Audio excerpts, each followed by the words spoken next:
ان کا سوال کچھ اس قسم کا ہے کہ why are suicide bomb attacks so common. ہاں، اس کی وجہ یہ ہے کہ جو ضیاء الحق کے زمانے میں شیعت کے خلاف نفرتیں پھیلائی گئی ہیں، وہ نفرتیں لوگوں کے ذہنوں سے اتنی آسانی سے نہیں نکلیں گی. لوگ باقاعدہ انسپائر کیے گئے تھے شیعت کے خلاف، اور ابھی بھی ہو رہے ہیں. مثلا اب آپ اس اسٹیٹسٹک پہ توجہ فرمائیے.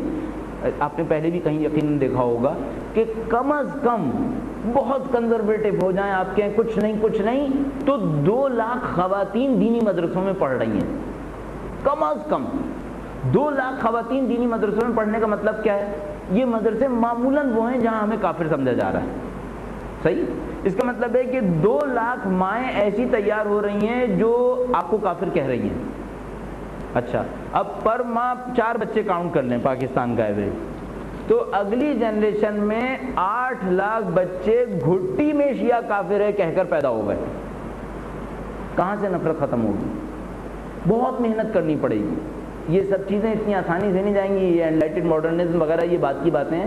یہ قوم صرف دین سے صحیح ہو سکتی ہے. یہ ہمارے یہاں کے رولرز کو سمجھ میں نہیں آ کے دے رہا. ان کو غریب سے امیر کرنا ہے، دین کے ذریعے ہوگا. ان کو جاہل سے پڑھا لکھا کرنا ہے، دین کے ذریعے سے ہوگا. ان کو نفرتوں کی محبت دینی ہے، یہ بھی دین کے ذریعے سے ہوگا.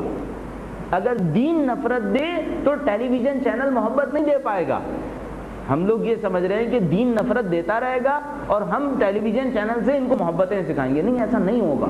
جب تک ان کا مصنوعی دین ان کو نفرتیں دے رہا ہے، یہ نفرتیں آگے بڑھتی رہیں گی. تو ہمیں اس کو کاؤنٹر کرنے کا سوچنا پڑے گا، اور ابھی اس کو بہت لمبا سوچنا پڑے گا. یہ ابھی جلدی ختم ہونے والی بات نہیں ہے.